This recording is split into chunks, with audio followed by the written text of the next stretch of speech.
अंदर ईडी, बाहर सीआरपीएफ। दिल्ली में आप सांसद संजय सिंह के आवास पर रेड। राजधानी दिल्ली में आम आदमी पार्टी के वरिष्ठ नेता और राज्यसभा सांसद संजय सिंह के आवास पर प्रवर्तन निदेशालय यानी ईडी की टीम पहुंची है। बताया जा रहा है कि ईडी की टीम घर की तलाशी ले रही है। संजय सिंह का आवास दिल्ली के नॉर्थ एवेन्यू में है। बताया जा रहा है कि आप नेता संजय सिंह के घर के बाहर सीआरपीएफ के जवान भी तैनात हैं।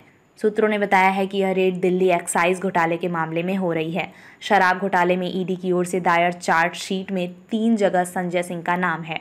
ईडी के कई अधिकारी घर के अंदर मौजूद हैं। रेड करीब 1 घंटे से जारी है। ईडी की टीम करीब 7 बजे संजय सिंह के आवास पर पहुंची थी। बताया जा रहा है कि संजय सिंह को मंगलवार रात को ताइवान जाना था, जहां उन्हें महिला सशक्तिकरण पर एक कार्यक्रम में बोलना था, लेकिन उन्हें इस यात्रा के लिए पॉलिटिकल क्लियरेंस नहीं दिया गया। बता दें कि संजय सिंह के 2 सहयोगी सर्वेश मिश्रा और अजीत त्यागी के घर पहले ही ईडी की रेड हो चुकी है। शराब कारोबारियों के साथ इन दोनों की बातचीत के मामले में ईडी इन दोनों से पूछताछ कर चुकी है। ईडी सूत्रों के मुताबिक इस केस में 2 आरोपी राघव मगुंटा और दिनेश अरोड़ा गवाह बन गए हैं, जिसके बाद संजय सिंह के आवास पर ईडी ने यह रेड की है। मनी लॉन्ड्रिंग मामले में आरोपी राघव मगुंटा वाईएसआर कांग्रेस के सांसद मगुंटा श्रीनिवासुलु रेड्डी के बेटे हैं। कोर्ट ने दिनेश अरोड़ा को भी सरकारी गवाह बनने की अनुमति दी थी। फिलहाल ये दोनों जमानत पर बाहर हैं। इससे पहले अरबिंदो फार्मा के निदेशक शरद रेड्डी भी सरकारी गवाह बन चुके हैं। यानी कुल मिलाकर इस मामले में अब तक 3 लोग सरकारी गवाह बने हैं।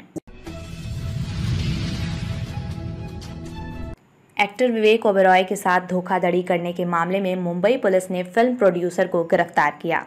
बॉलीवुड एक्टर विवेक ओबेरॉय के साथ 1 करोड़ 55 लाख की ठगी पूर्व बिजनेस पार्टनर संजय साहा पर लगा और अब मुंबई पुलिस द्वारा संजय साहा को गिरफ्तार कर लिया गया है। पुलिस से मिली जानकारी के मुताबिक विवेक ओबेरॉय की firm Oberoi mega entertainment LLP ने पार्टनर संजय साहा, नंदिता साहा, राधिका नंदा और अन्य के खिलाफ जुलाई महीने में पुलिस में शिकायत दर्ज कराई थी। पुलिस ने IPC की धारा 420, 406, 409 और 34 के तहत मामला दर्ज किया था। एक्टर के CA देवेन बाफना ने अपनी शिकायत में आरोप लगाया कि आरोपियों ने मुनाफा होने का वादा करके एक्टर के एक इवेंट मैनेजमेंट और फिल्म प्रोडक्शन फर्म में निवेश कराया था, लेकिन बाद में आरोपी ने कथित तौर पर इस पैसे का इस्तेमाल गलत फायदे के लिए किया। एक्टर विवेक ओबेरॉय ने साल 2020 में फिल्म उद्योग में व्यवसाय करने के लिए साहा के साथ साझेदारी कर ली। दोनों की एक 5 स्टार होटल में मीटिंग हुई, जहां कैसे क्या करना है उस पर फैसले लिए गए और फिर संजय साहा की आनंदिता एंटरटेनमेंट LLP के माध्यम से फिल्म बनाने का तय किया गया। विवेक ओबेरॉय ने संजय साहा की कंपनी में साल 2020 से 2021 के बीच अलग अलग समय पर 95 लाख का निवेश किया। इसके बाद साहा की कंपनी ने मार्च 2021 में बॉलीवुड अभिनेता नवाजुद्दीन सिद्दीकी के साथ मिलकर फिल्म बनाने का प्लान बनाया।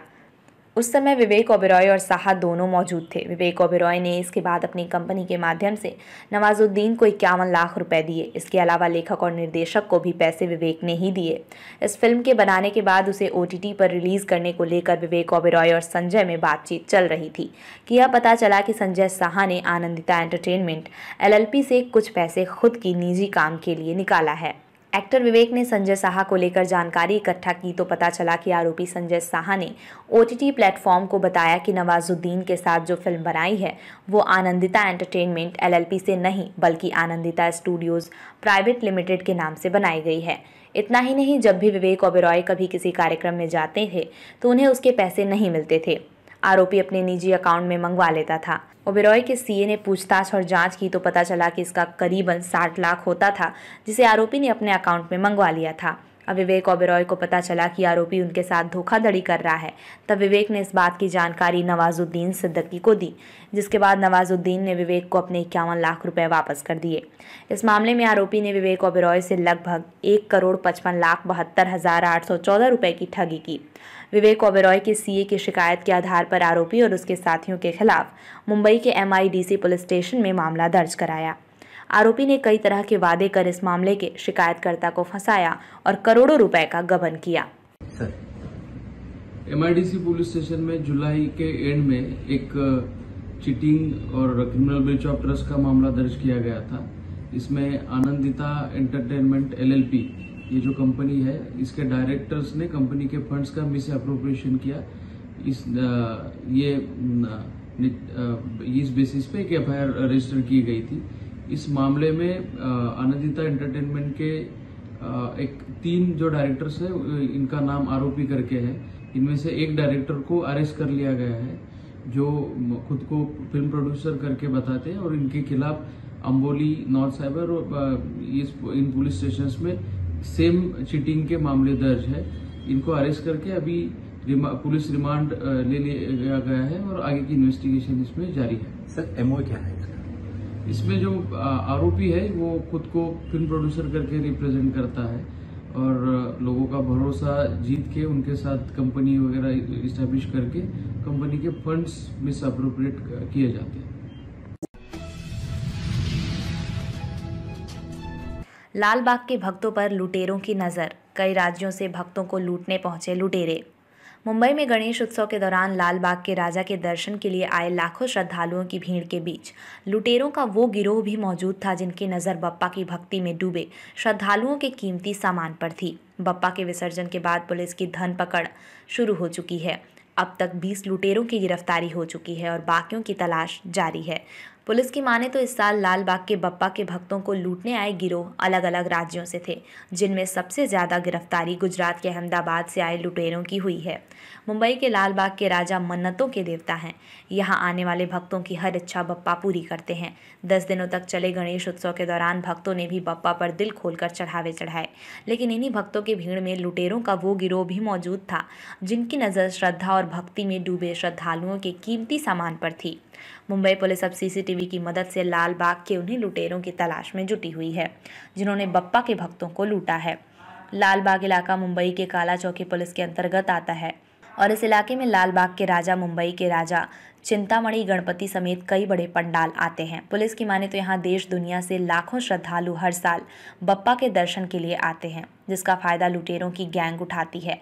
अब तक पुलिस ने करीब 20 से ज़्यादा आरोपियों को गिरफ्तार किया है, जिनमें ज़्यादातर आरोपी गुजरात के अहमदाबाद से हैं। पकड़े गए आरोपियों में एक महिला भी है। बीते 10 दिनों में लाल बाग में चोरी और लूट के 350 से ज़्यादा मामले सामने आए हैं, जिनमें 17 मामले में चेन स्नैचिंग के हैं और बाकी मामले मोबाइल फ़ोन के चोरी और पॉकेटमारी के हैं। पुलिस ने आईपीसी की अलग अलग धाराओं के तहत 13 से ज़्यादा एफआईआर दर्ज किया है। अब तक 20 से ज़्यादा आरोपियों की गिरफ्तारी हो चुकी है, जो अलग अलग गिरोह से और अलग अलग राज्यों से हैं। पकड़े गए आरोपी महाराष्ट्र, हरियाणा और गुजरात से हैं। इनमें सबसे ज़्यादा सक्रिय गुजरात से आए लुटेरों का गिरोह था। पुलिस की माने तो आरोपियों ने गणेश उत्सव से पहले ही पूरे इलाके की रेकी कर ली थी और गणेश उत्सव के 10 दिन तक ये आरोपी अपनी पूरे पलटन के साथ बप्पा के भक्तों को शिकार बनाने में लगे थे। चोरी और लूट के ज़्यादातर मामले में गणेश उत्सव के आखिरी दिन का है, जब लाखों भक्तों की नज़र लाल बाग के राजा पर थी और इन लुटेरों की नज़र बप्पा के भक्तों के कीमती सामान पर।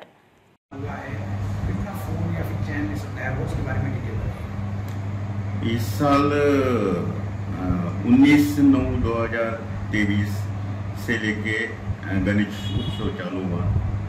वो डेट से लेके तो 28/9/2023 तक ये 10 दिन में काला चौकी पुलिस स्टेशन के अंडर लालबाग का राजा, यहाँ हर साल लोगों का मेला टाइप लगता है। बहुत बड़े पैमाने पे लोग आते हैं वहाँ पे, और वहाँ आने के बाद ये जो गैर कानूनी काम करते हैं, चोरी करना, चेन लेना, पिक पॉकेटिंग, ये लोगों को पता रहता है कि यहाँ बहुत बड़े पैमाने पे लोग आने वाले हैं। तो यहाँ पे जो लोग रहते हैं, पहले वो इसके पहले भी वो आके गए रहते हैं, हर साल की तरह वो आते हैं, दूसरे स्टेट से आते हैं। अभी इस बार हरियाणा अपना गुजरात से लोग आए, 6 लोग गुजरात में आए थे, एक लेडीज भी थी उसमें, उनको भी हमने पकड़ा है। तो ये हिसाब से देखे जाए तो अभी तक हमने 13 गुने रजिस्टर किए हैं। उसमें से जो मोबाइल चोरी के गुने वो 8 है, और जो चेन स्नैचिंग यानी सोन साकड़ी चोरी के बोलते हैं वो 2 गुने हैं, और पर्स पॉकेट चोरी के 3 गुने यहाँ पे हमने दाखिल किए अभी तक। तो इसमें से 13 गुने में से तो 10 गुने हमने डिटेक्ट किए। ये 10 जो क्राइम डिटेक्ट हुए उसमें हमने 16 आरोपियों को पकड़ा है। उसमें 6 अहमदाबाद के भी है, उसमें एक लेडीज भी है। तो उनके पास से हमने सोने के चेन भी जब्त किया है और मोबाइल फोन भी जब्त किए। ऐसा टोटल 3,96,000 का माल हमने उनसे जब्त किया है।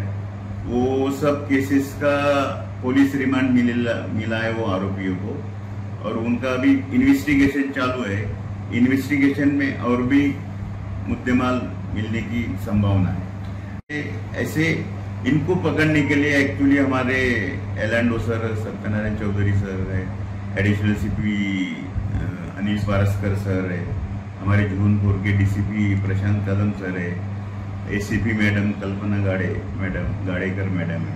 इनके नेतृत्व में रीजन के जितने भी डिटेक्शन ऑफिसर के थे उनका एक स्क्वाड बनाया था अलग अलग, और ये जो लोग रिकॉर्ड पे है उन पे नजर रखने के लिए एक भाई कहीं दिखते हैं क्या भीड़ में, तो ऐसे ये हमने जो 8-10 लोग थे ऐसे पकड़ के लाके इन्वेस्टिगेशन किया, तो उनके पास से हमको मुद्देमाल भी मिला।